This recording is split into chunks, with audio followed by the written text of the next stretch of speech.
So I forgot to press the record button. It is what it is, but I have to redo this. Let's go straight into it. We got the buffs for 4 of the older DPSs, and as well as more Phainon leaks. So let's get straight into it. First we have Silverwolf. Skill now consistently adds the weakness of the first ally on the team. Ultimate reduces the defense of all enemies, and the base chance to apply debuffs has been increased. So you need less effect hit rate. Ult seems to be complete AoE applying defense reduction, and she applies the weakness of the first ally on the team. Massive fucking buffs. In my opinion, this is the biggest glow up out of any of the previous characters, which isn't surprising because she had some of the worst value among the characters being buffed, right?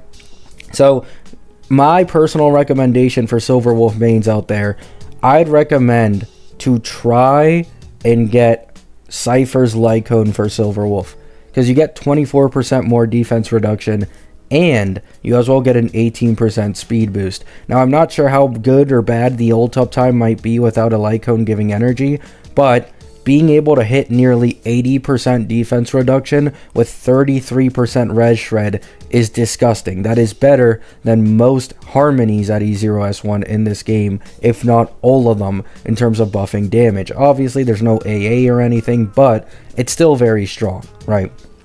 Next, we go into Blade. Basic attack, follow-up, and ult are now all pure HP multipliers. Unlocking E1, accumulated lost health will no longer be cleared. Trace 3 now additionally restores energy, and when using skill, taunt values increase by 100%. The second best glow up out of all the characters getting buffed in my opinion. Blade, I've already seen him get 1 to 2 cycles with Hyacine at E0S1. So you bet your ass now that he's getting buffed, especially to pure HP with probably better multipliers, he's just going to be significantly stronger than he used to be with Hyacine. I wouldn't be surprised if this man can start zero cycling now, right? Next, we go into Kafka. Talent adjusted so that any attack used by allies can trigger Kafka's follow-up attack, and follow-up attack can simultaneously trigger dots. Now, this is probably the most underwhelming out of all the changes. It is what it is, right? Maybe there's more to it, and we'll just have to wait until the V1. But right now, this doesn't look too crazy, unless Hoyo is like planning Heisland's Kafka synergy that ends up being way better than we expect. That's the only way I can really see this working, right? Next, we go into Jingli. The multipliers for basic attack, skill, and ultimate, and Eidolon 1 are now all pure HP. Upon entering Spectral Transmigration, immediately gain 1 stack of Sisji. The attack bonus from Spectral Transmigration in E4 is now changed to a stackable crit damage increase. I've seen Floor's video on this, Flower. Sorry if I'm butchering his name. I love watching his videos, and he is a Jingli main. He is a Jingli main, and I saw that he was expressing his opinions on her becoming pure HP based, fucking up a lot of her team comps, and obviously Lycone compatibility. And I have to say, I completely agree here. In my opinion, it made complete sense for Blade to become HP scaling completely and not have that side attack scaling, but Jingli, I don't think she should have been made full HP scaling, but instead just better attack multipliers. I truly don't think that she was enough, of an HP scaling character to really justify making purely HP. But I think they're doing this to sell Hyacine. I truly do think that they're just doing this to sell Hyacine. So it is what it is, right? It fucking sucks, but at least if she ends up getting buffed significantly, maybe that can make up for, these scuffed team comps or scuffed Lycone options on her, right? Can only hope for the best here, honestly. Next, we go into Fenon. What a lot of people are excited about, what a lot of people want to know. While Fenon is in the team, increases max technique points by 3.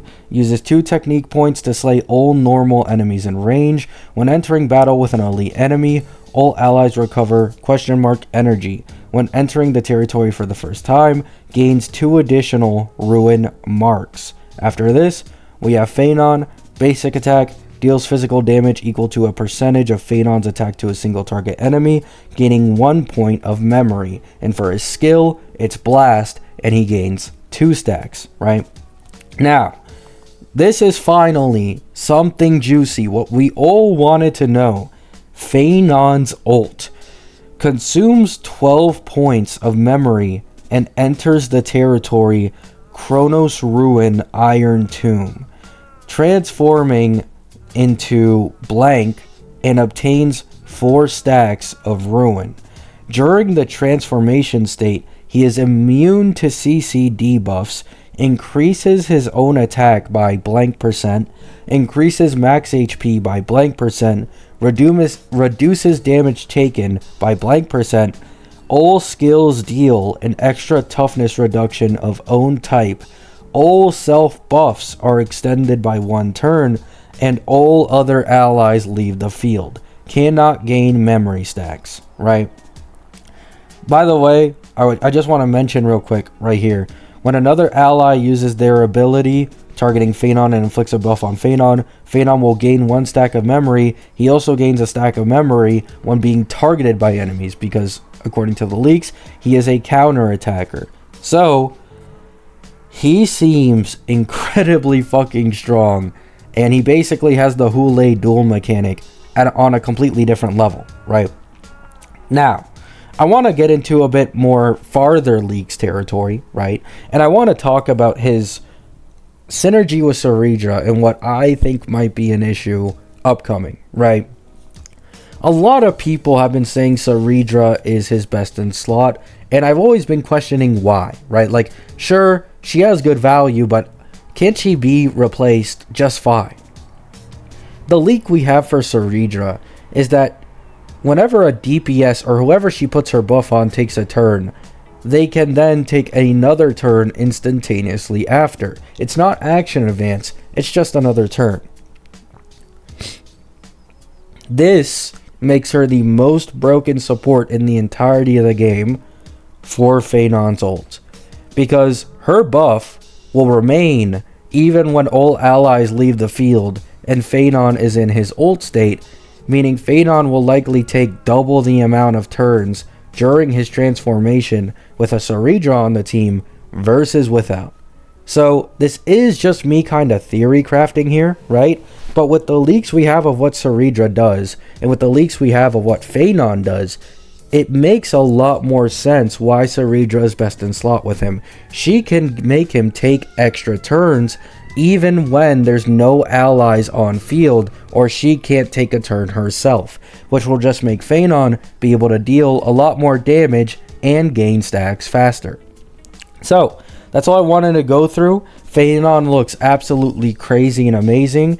Blade and Silverwolf are getting huge buffs that are probably going to change them forever. You know, this changes everything. And then Kafka and Jingli do seem to have the more underwhelming side of the buffs. However, I do have a little confidence that Hoyo won't fuck them up too bad. Like, I hope they do something to redeem the fact that Jingli is basically going from mostly attack scaling to completely HP scaling. Love you all. Hope you have a great day. Hope you have a great night. Peace out.